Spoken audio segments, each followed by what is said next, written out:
Welcome back. आप देख रहे हैं कॉर्पोरेट कनेक्शन और गोदरेज कंज्यूमर ने अपनी दूसरी तिमाही के नतीजे जारी कर दिए हैं। नतीजों पर बात करने के लिए हमारे साथ कंपनी के सीएफओ आसिफ मालबारी जुड़ गए हैं। आसिफ, आपका बहुत बहुत स्वागत है। और चलिए यहाँ पर नतीजों से ही शुरुआत करते हैं। क्वार्टर बेसिस पे अगर हम देखें तो नेट प्रॉफिट में लगभग 6.5% का डिक्लाइन देखने को मिला है, लार्जली जीएसटी ट्रांजिशन की वजह से और इंडोनेशिया में जो वीकनेस है उसका एक इम्पैक्ट। लेकिन ये जो जीएसटी इम्पैक्ट है ये आपको कब तक लगता है कि गुजर जाएगा और एक रिकवरी का मोड देखने को मिलेगा? तो जीएसटी हमारे लिए एक्चुअली एक पॉजिटिव डेवलपमेंट है हमारे बिजनेस के लिए।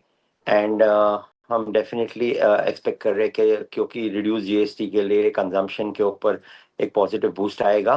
लेकिन लास्ट क्वार्टर में जीएसटी अनाउंसमेंट होने के बाद एंड प्राइसेस रिडक्शन का अनाउंसमेंट होने के बाद ट्रेड ने डेफिनेटली डाउन स्टॉकिंग किया था एंड ट्रांजिशनरी इम्पैक्ट था। वो impact definitely Q3 onwards nullify हो जाएगा and we should start seeing a positive impact of GST onto the business results going forward. Alright, EBITDA margins की बात करें तो यहाँ पर एक स्लिपेज 157 बिप्स का ईयर ऑन ईयर बेसिस देखने को मिला है। लेकिन ये आपको कब तक लगता है आपके जो नॉर्मल गाइडेंस दिए हुए बैंड पर आता हुआ दिखाई देगा हमें?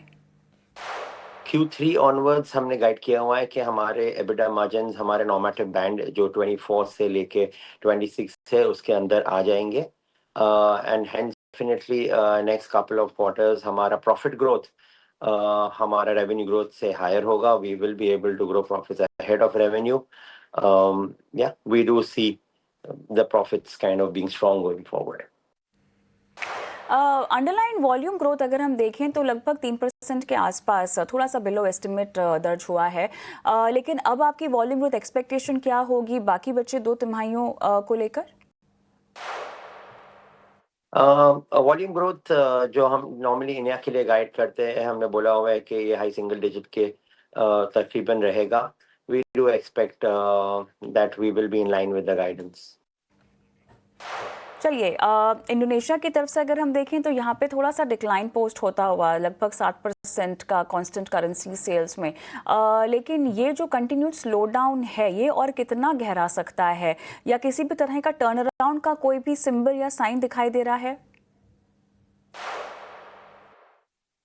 इंडोनेशिया में वॉल्यूम ग्रोथ था वो पॉजिटिव था। It was low single digit positive volume growth. लेकिन overall revenue growth came under pressure. दो रीजन थे, एक तो कॉम्पिटिटिव इंटेंसिटी जो प्रमोशनल प्राइसिंग रहते हैं वो थोड़ा हाई था एक क्वार्टर में। एंड सेकेंडली हमने कुछ जो कॉस्ट हम खुद इनकर करते थे वो हमने अभी डिस्ट्रीब्यूटर को इनकर करने के लिए कहा हुआ है, इसलिए रेवेन्यू ग्रोथ कम हुआ है।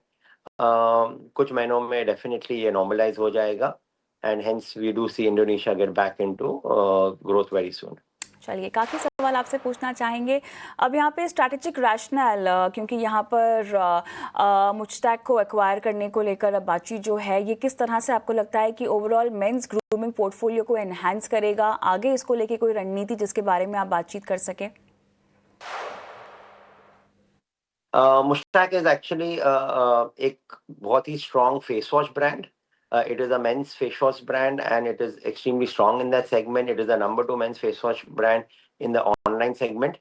And with GCPL's distribution strength, definitely we should be able to kind of take this brand and make it larger in a time-bound manner.